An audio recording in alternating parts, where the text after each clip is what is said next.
Three things cannot be long hidden: the sun, the moon, and the truth. Buddha. Live from Los Angeles, California, this is the Lisa Murray Show. And with your host, Lisa Murray. The day I felt like I really started living. I don't have enough money to start this business. I'm so tired. I hate it. I'm working all the time. I'm not inspired when I'm worried about money. Life is either a daring adventure or nothing at all. I'm so sick of all these positive people talking about dreams. What about money? Like, how am I supposed to get the money? What it's really about, it's about you pursuing what makes you come alive. It's about continually connecting with that energy and just keep doing that. Keep going towards that. That's what it's about. I need to give up. There's too many obstacles. I can't take this shit anymore. Ships are safe in the harbor, but that's not what ships are built for. It feels really good to be my own boss. I have dreams, damn it! Welcome back to the I Have Dreams, Dammit podcast, a podcast about the realities of pursuing dreams. I'm your host, Lisa Murray. And before we get started today, I just have a couple quick announcements. The first one is the Ag and Art Film Festival, my film festival that I'm putting on in September in Vacaville. Ag is agriculture, so the Agriculture and Art Film Festival. The deadline for film submissions is June 30th. The price goes up on June 11th, I believe, but the final deadline is June 30th. And just for my podcast listeners, I want to extend a special code where anybody that wants to submit a film, whether it's a short film or a feature or a web series, this is a 50% off code. So, are you ready for the code? It's IHDD19. IHDD19. I Have Dreams, Dammit 19, which is the year 2019, not episode number or anything like that, but just for anybody who's listening to the podcast, I want to extend that 50% off the submission fee, which is great. But I really want to, especially someone who's investing and listening to this podcast, I want you to save money because I know I've submitted stuff before and it's like anywhere you can save money it's always great. So if you have a web series, a short film or a feature film, a narrative or a documentary, and it features either art or agriculture or both, I invite you to submit your film and use that code in the checkout. And you go to filmfreeway.com, but you can also go to agandartfilmfestival.com and there's a button on there to submit. It takes you over to Film Freeway. It's really easy. If you've never done it before, it's really, really easy. And you can put that code in. If you have any problems with the code, just send me an email. I have dreamsdammit@gmail.com and I will get on top of that, but I don't think you're going to have any problems because it's real, user-friendly. So I look forward to watching your film, and good luck. Special shout out to Ed Sweet in Phoenix, Arizona. You got the answer right for all three of episode 14's contest, trying to get people to go over to the podcast website. And I asked people, because I actually recorded last week's show in a cafe, and so I took a picture of my little setup because I was in a private room at the cafe, and I asked what color was my computer bag and what drink was I drinking, and was my laptop open or closed? And he got all three answers correct. Congratulations! You're going to get a cup of coffee on me, and you should have already gotten it by the time you listen to this, but I just want to say thank you, and thank you to everybody else who sent the emails. Sorry, but Ed is a little bit faster than everybody else, so it's pretty awesome. Ed is a songwriter, a musician, and the frontman of the group Electric Soul, SOL. His name may sound familiar because he was one of the listeners that submitted what inspired him in episode 13's Inspiration episode. Electric Soul just released a new song called California, which you can preview or download from the Electric Soul website. A link to his website will be in the show notes. Another special shout out goes to Brenda Bentley.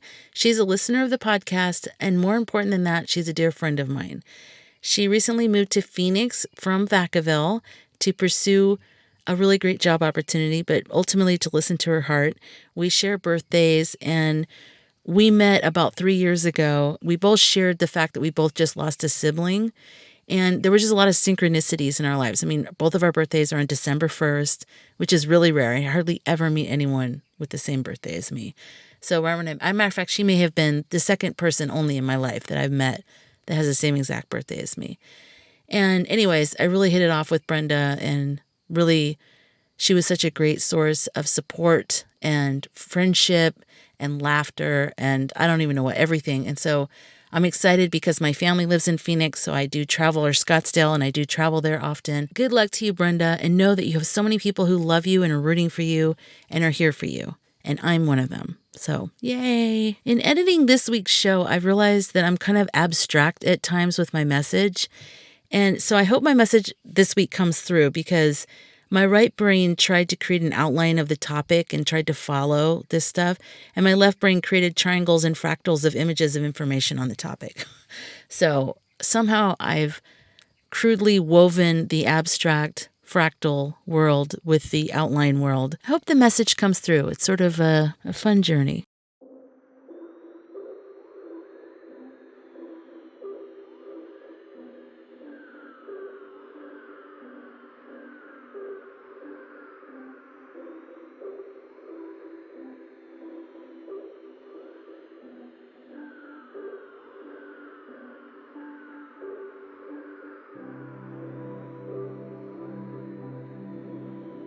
I just completed my first interview since everything went to shit in my life. It was with Nicole Rivera of Stop Writing Alone podcast. Thank you so much for inviting me to be on your podcast. And I really enjoyed talking with you, Nicole, because I know she's a listener of the I Have Dreams, Dammit podcast. So I just sort of want to talk directly to her for a minute. So you guys just talk amongst yourselves, because I need to talk to Nicole right now. Nicole, listen. No, I'm just kidding. But seriously, your podcast is really good. And like I told you in the podcast, writing is probably the most personal and sacred part of myself. And I just love writers. I think the first time that I was conscious of connecting with other people was through reading stories. So thank you for inviting me on the podcast. I really enjoyed it. And as my first interview since everything's happened, that was great. So let's have the rest of my interviews be just as awesome. And also, I completely forgot I was even being interviewed, and I was just talking to a friend, having coffee. So thank you so much for that. And I look forward to hearing the episode.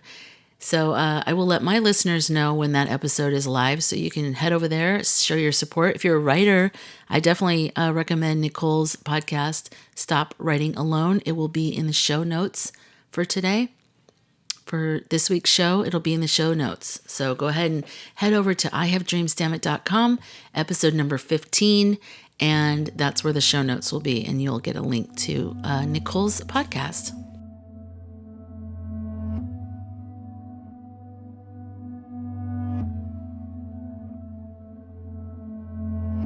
Truth, like gold, is to be obtained not by its growth, but by washing away from it all that is not gold. Leo Tolstoy.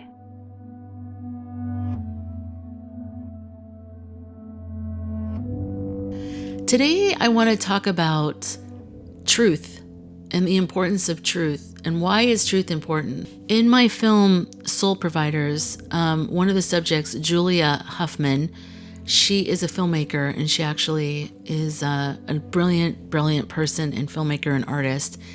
And one of the questions I had asked her was, why is art important? And the reason why I'm bringing this up is because it's been on my mind really heavily. And then when I was talking to Nicole in the interview, it just pushed forward, and I mentioned it to her. And we both had such a powerful reaction to it. Every time I hear it, think about it, or say it, I get chills. So I want to share it with you today. But Julia said, when I said, why is art important? She said, because it's a witness. Art is a witness. When I think about that, it's so true, isn't it? Art is a witness. You think about cave drawings. You think about, like Nicole brought up, the Diary of Anne Frank. Any story throughout time, any piece of art too, but obviously stories, but art, any art, it's a witness. It's a witness to that person existed. I was here. I matter. It is a witness to the time, what's happening in that time period, whether there's war or things are good, what's happening in that person's life, what's happening, what time period is it, what's going on, it's a witness. It is. And it's a witness that lives on beyond the person. And that's pretty important. So in thinking about the witness, it kind of goes hand in hand with truth, because the art has to be truthful. It has to reflect some type of truth in the person who is, conveying the whole thing. So it can't just be something you're fake about.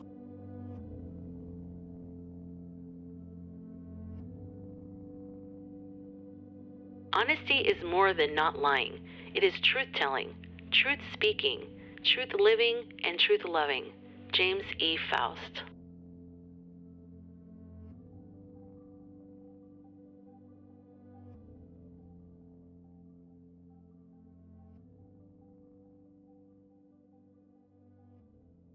As some of you listening to this know, I really love listening to people who have had near-death experiences. Even before Derek and Michael died, I was always into it. Like, I think from the time I was like 18, I remember, going through this period of time where I was really fearing death. And that was something that helped me not fear it as much. I don't know where that came from.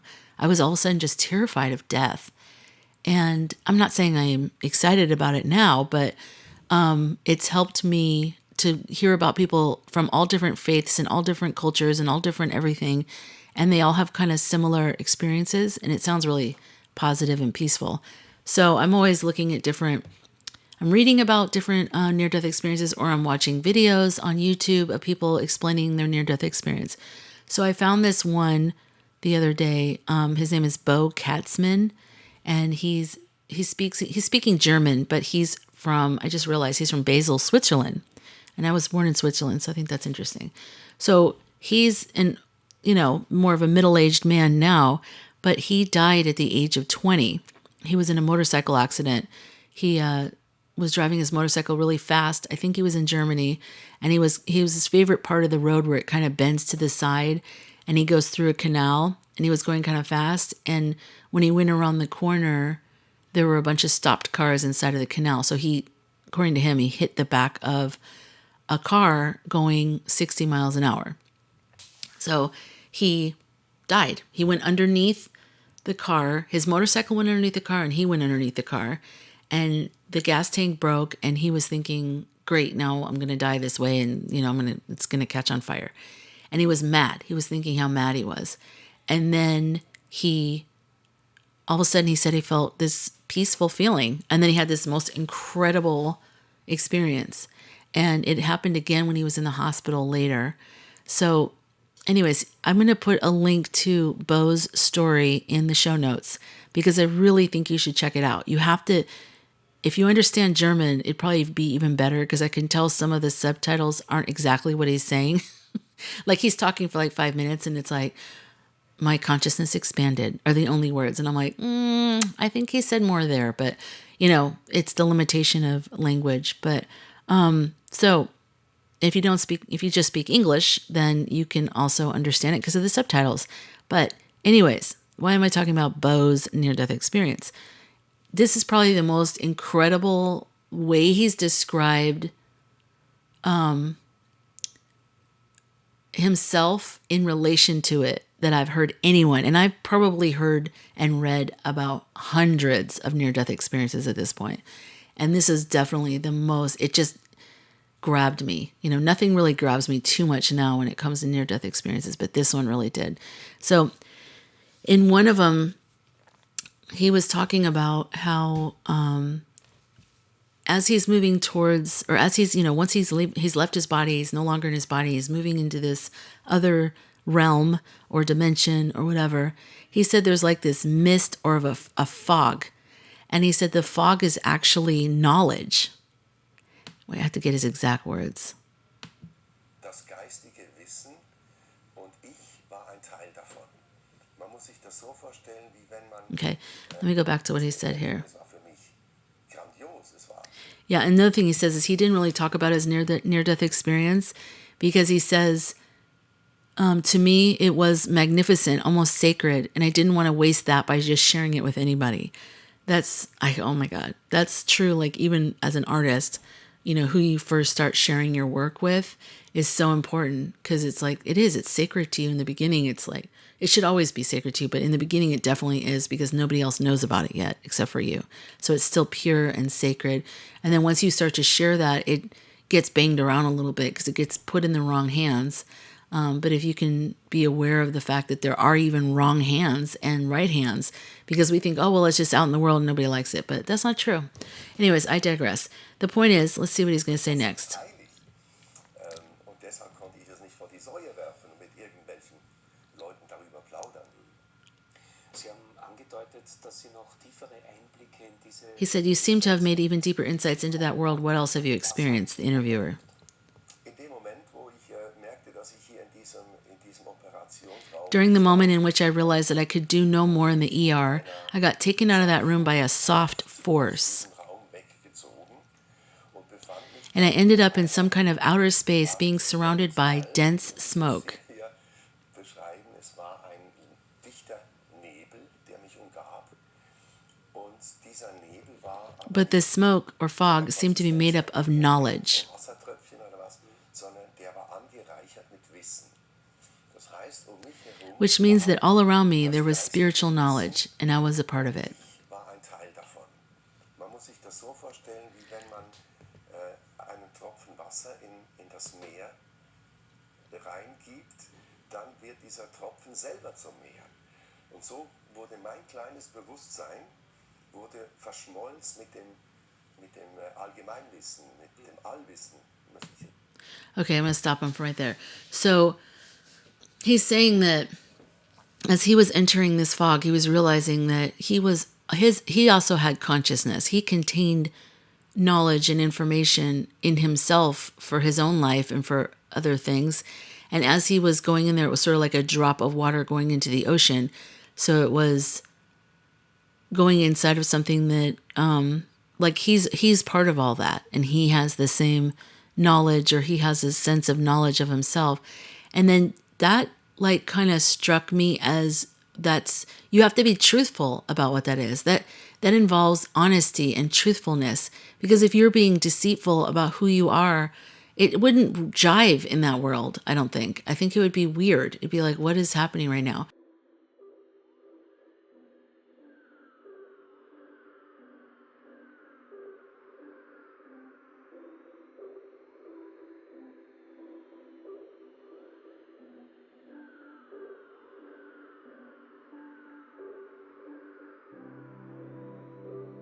No legacy is so rich as honesty.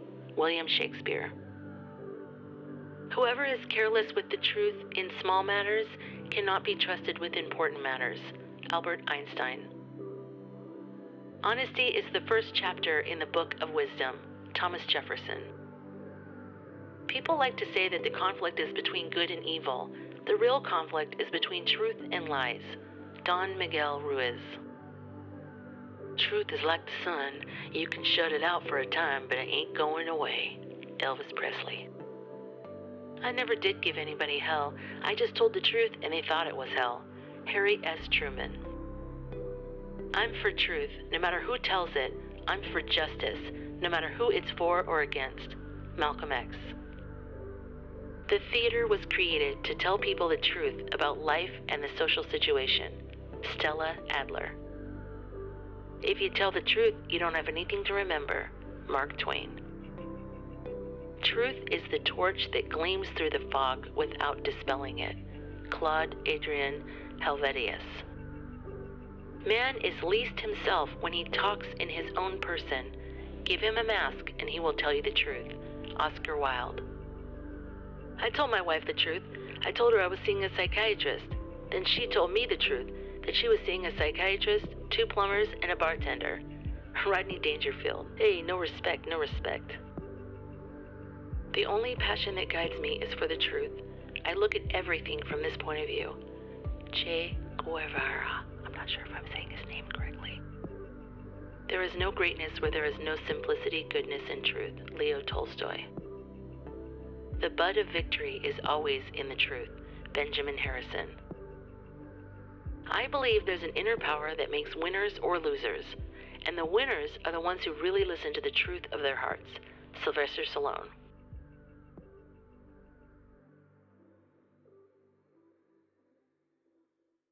Whenever I'm trying to figure out a concept, I always just look it up in the dictionary, because sometimes it's interesting to learn about just what the word means, even though everybody knows what it means, but just what is written that it means. And sometimes what are the Latin roots, because you can learn even a little bit more about that. So I just looked up truth, and as a noun, it's the quality or state of being true. That which is true or in accordance with fact or reality. Faithfulness and constancy. So let's look up faithful. Well, constancy, let's look up that word. Constancy, the quality of being faithful and dependable.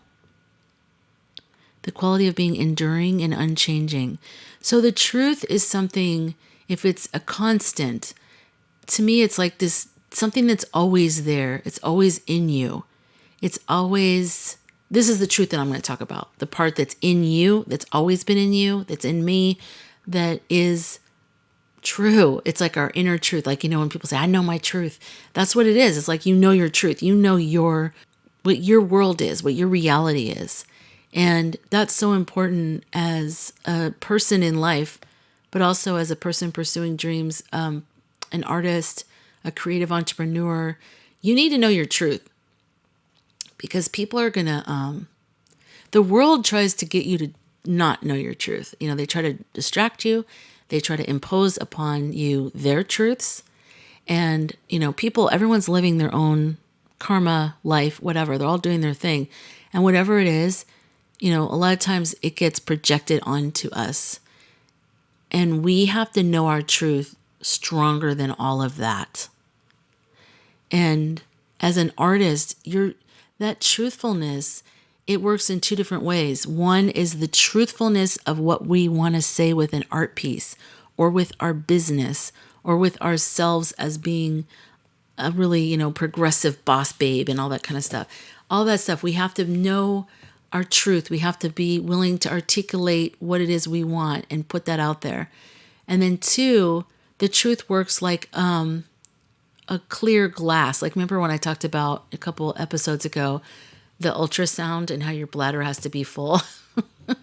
It's surprisingly useful. I can't believe that my ultrasound from many years ago with my full bladder, to be able to see my ovary, has become this big thing that I like to talk about in my podcast. But basically, just to reiterate, in case you hadn't listened to that episode, when I had my ovaries, I had an ultrasound for my ovaries, they wanted my bladder to be completely full. And they explained it to me that somehow the ultrasound, they put a little gel on your stomach, and then they kind of move this wand around. And I guess it can pick up the information from your ovaries, the visuals of it and everything best if the bladder is full, because the bladder full, somehow the liquid works as like, it makes it more of like a window. So even though, which is weird to me, because the actual skin, or whatever you call it, the tissue of the organ is still there, but somehow it's makes it so they can see through it better and easier. So that's what I think of truth in terms of when we channel something in. Because, a lot of artists, we can relate to this, that it feels like it's not even coming from us. We think, I don't even know where this came from. This is just a story that lived inside of me. I don't even know, I just know that these characters, they came to me and they wanted to tell their stories. And so I started writing their stories. Sometimes we feel like we work for them. We're just here with the skill set or the ability to get out of the way so that the message of whatever that is can come through. Whether it's the sculpture, whether it's the painting, whether it's the short story, whether it's the screenwriting or the screenplay, whatever it is, we feel like we're channeling something. Whether it's something you're actually creating out of your own intention, which requires truth, or you are channeling something and you need that full bladder kind of truth that keeps you clear so that the message can come through. Truth is important in both of those cases, because it has to do with, I don't know, I think about it, I think the origin of who we are is truth. I think it sounds like when people have near-death experiences, not everybody has a life review, but when they do have a life review, it's like this light being shows them all parts of their lives, and as they're going through it, they're actually experiencing the emotion that they experienced at the time. So they see themselves as an infant in the crib, either crying or feeling comfortable and laughing, whatever it is, and they experience it all over again like it's happening right then. But simultaneously, they're also watching themselves. They're aware of both. And not only that, but they're also aware of everyone around them and the effect they have on everybody. They're aware of their feelings. So if they yelled at someone, they're aware of how that affected that person. They can feel it from their perspective. That's fascinating. That's amazing. So if that is what happens, then that means the truth of a situation is important. And, when people, after everything's all said and done and people have their excuses for why they did something, there is a truth that permeates through all of that. That it's like, it just is. It is what it is. And I don't think when you're in a life review that you're going to see like, well, this is what Tracy said happened. And this is what Dan said happened. And then this is what you wanted to see happen because, you really don't like to see people have conflicts. And so then this is, that's not what's going to, I've never in my life read a near-death experience where they've had a life review and it was like all these different things that people wanted the truth to be. It's one thing. There's the truth. There's this thing that has an effect on you and has effect on the people around you. And that is the truth. That's your truth. That's your truthfulness. And I feel like that's our essence. Our essence is the truth. What do you think of when you think of the word truth? Live your truth. Tell the truth. And I always like the quote, tell the truth because everything else is a waste of time. At some point, we're going to find our way back to the truth. At some point, it always does that. Whenever we try to skirt around something and go here and go there, it always sort of ends up where we're back to the thing that maybe we didn't want to be part of, My laptop, I need to get a new laptop. I have a MacBook Pro, but it's several years old and the battery, I think the battery's gone out on it or something, and then the fan revs and it just gets really hot no matter what and where and whatever I do so I'm turning it off right now. Sorry. If you heard, I can still hear it. It takes forever to turn off on top of it. I'm like, oh, I miss the days of the on-off button. You just press a button and it's on, press a button and it's off. But it's okay. Computers do amazing things. I love my computers. But, see, I can already hear it getting quieter. Sorry about that. So yeah, I just think the essence of who we are is truth. So that's why it's important. I just think eventually, no matter what we try to spin things to be like, it's not even just about being deceptive for some kind of weird deceptive reasoning. Sometimes we don't even realize we're not being truthful with ourselves. We think we are. It's tricky. Our fear has a way of, our fear is all about trying to protect us and make us survive. And so the fear also realizes that it needs to have some justifications because we're not always just going to believe it hook, line, and sinker. So it's like, its job is to come up with a bunch of bullshit, BS, for us to go, oh, I guess you're right. Like, the reason why I don't think you should quit your job and, pursue your travel career or your travel dreams is because it's very irresponsible. I know you want to be really adventurous and I know you really love travel and you come to life and all that stuff, but you can actually also come to life just writing about it. And you can experience it by watching other people. It's like very good at talking us out of following our truth. And it does it so quickly. It depends on how good your inner BSer is.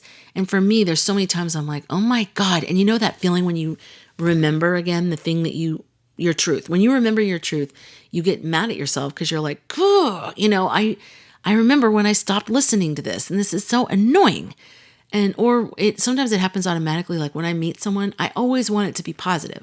And then once I start to see signs that they're not really what I hoped they were, and they're maybe falling a little bit short, and maybe they're like saying, like a racist joke, or they're laughing about somebody who had misfortune and like they're kind of being snarky about it.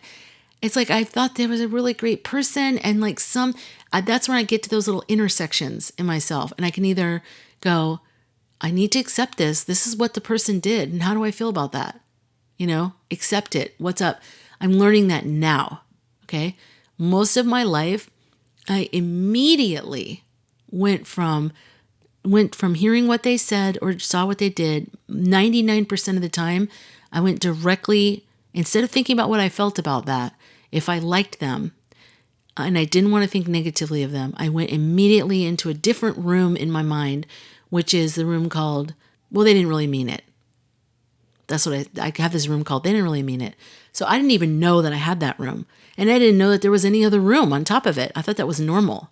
And so, but those are like little ways that we don't live our truths. And eventually, once maybe it gets more and more crazy, like say this person's kind of racist and crazy, and they in the beginning maybe they said some kind of little off-color joke, and then as it goes on, you kind of see more and more. And then finally one day they're like, yeah, I don't care about that person because they're just a blah, blah, blah. And those kind of people are all like that, and they just go off on you and you're like, oh my God, this person is really a full-blown, like, into it racist person. I can't believe I've been protecting them in my mind. Like, why did I do that?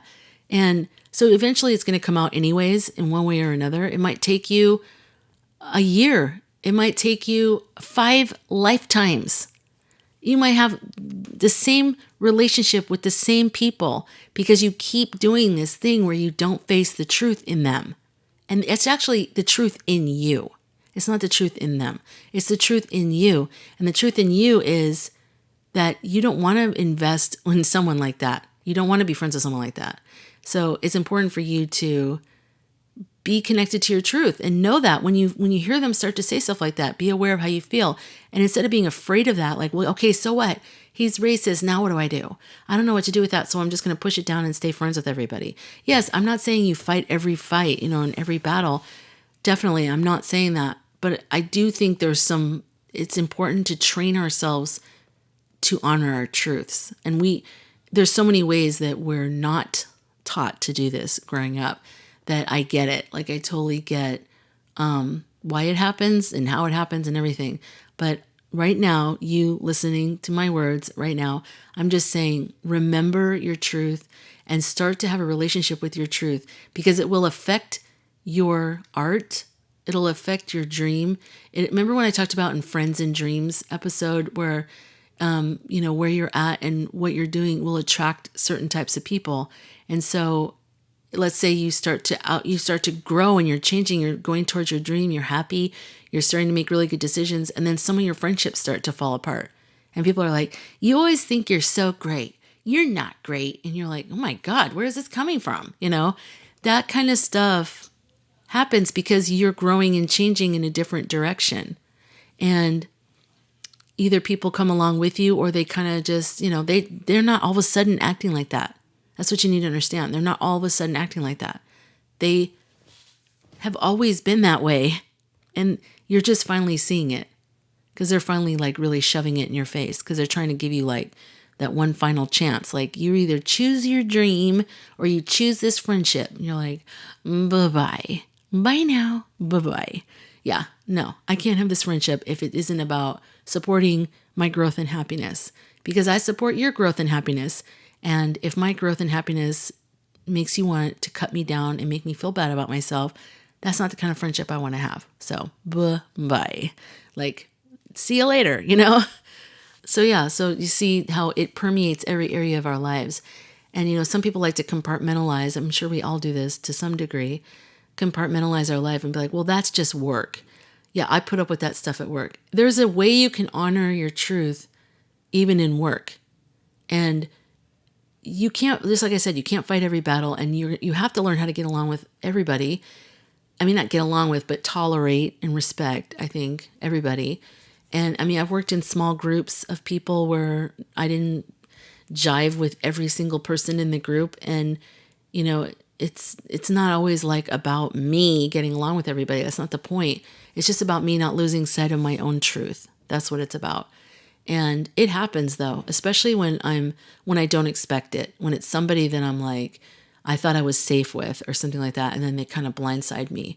That takes me a while to realize what even happened and to like wrap my head around it. Like, what is going on right now? Like, what just happened with this whole entire thing? I don't even get it. So think about it for you. Like, what is your truth? Like, what's true in you?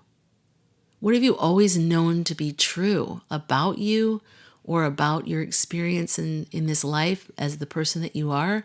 What's that thing inside of you? What is it?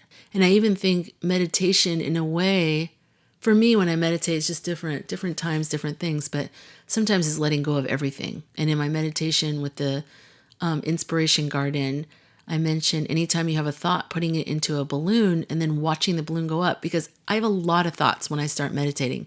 That's the whole point. I'm kind of clearing everything out.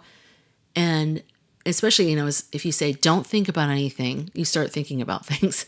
Don't picture a pink elephant doing a dance, wearing a green hat, smoking a cigar. Don't think about it. As soon as someone says don't, and they, we're visuals. Okay.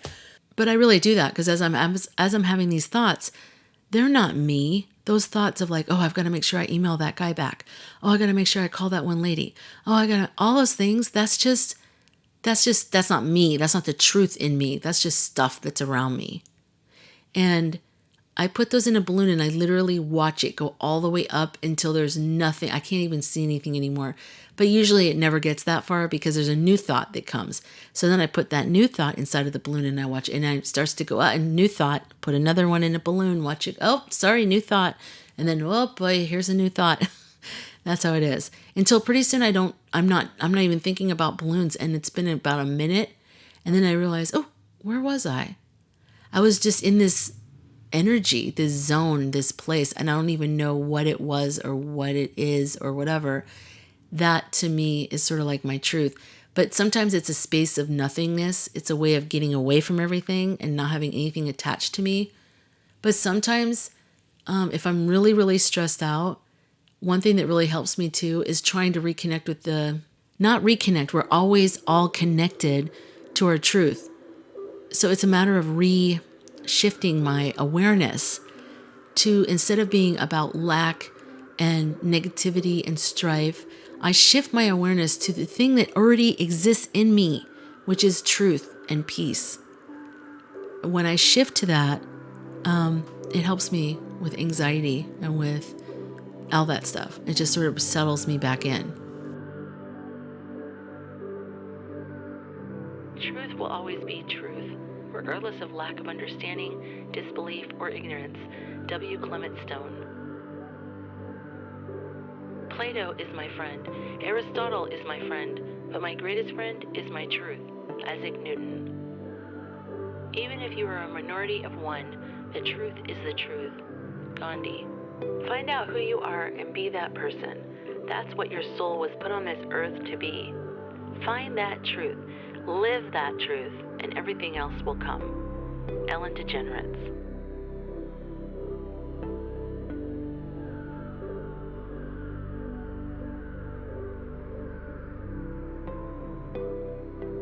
I've created a meditation to go along with this week's podcast, and it is to better help you connect with your truth. And that will be posted in a couple days. That'll be, an accompaniment with this. And, you can come back to these meditations at any time. I wish there was a way on the Apple podcast that you could save an actual show, like bookmark it and save it somewhere, because there's some episodes that I know of other podcasts that I love that I know that I need to listen to periodically, and it'd be good for them because then they get the views or the numbers, the listens, whatever you want to call it. But yeah. So anyways, with the meditation, I'm going to also eventually have them on my YouTube channel. And so you can, connect with it there also. But I'll have all those links in the show notes. I know you guys are like, show notes, like Jan. Marsha. Pretty much. Okay. Anyways, yeah. So on the show notes, which is on ihavedreamsdammit.com, and on the right on the menu, it says episodes. Go down to episode 15. But I also created a new tab called Meditations, and that's next to episodes. So you don't have to go through the episodes to find the meditations. You will find all the meditations right there. So you can pick the one that you like. And I'll have a couple of them on there for download. If there's one in particular that really resonates with you and your podcast app drives you nuts, or you want to be able to put it on a different device or whatever, send me a message and I will send you a direct download link, and you can have that for free. Because, I'm like Oprah, you get a meditation. No, but seriously, meditation or just any kind of visual like that. I listened to one when I was like 19. And to this day, I still remember exact things that they say in this guided meditation. So it really, some of them just stick with me. And I've heard other ones too, and I don't even remember them at all. So it's all about finding the one that resonates with you. But yeah, again, if you ever want to download and have it on your phone or whatever, just send me a message and I will send you a download link. All right, guys. Well, that's it for this week. Can you believe that May is over? Like, I am just so blown away that May is over. We're into June now. I guess because it was kind of a cold and rainy May for the West Coast. I'm not sure how it was everywhere else, but Arizona and California was so cold and rainy a lot. It was so strange. But anyways, so here we are. We're at the end of May, and I don't know where you're at with everything, but we're halfway done with the year, I think, right? Yeah, because June is the 6th month. So where are you at with your goals for the year? Do you even do goals? I don't know. I kind of have some stuff I'm trying to accomplish, but usually they're like pushed forward from like a couple years ago. It's like every year I just roll them over like, oh, there's that goal again. Now it's 2019. But anyways, so for this week, I invite you to think about your own truth and whether or not you're following it or not. And how do you access your truth? Do you meditate? Do you have trouble accessing your truth? Have you been kind of, I don't know, spinning all these different things for yourself for so long it's kind of difficult to get to that point? Or do you readily know what the truth is, you just don't act on it? I just want you to think about it. There's no answers, there's nothing. I just think you should be aware of it. You should be aware of whether you're connecting with it or not connecting with it. What's your relationship with your inner truth? And that's it. That's all I want you to do, is just think about that and think about the concept of truth. And also check out the meditation when it comes out in a couple days, and maybe that'll help jar some deeper insights and thoughts from you as well. All right, you guys, I hope you have a great week, and I will see you guys next week. Bye-bye.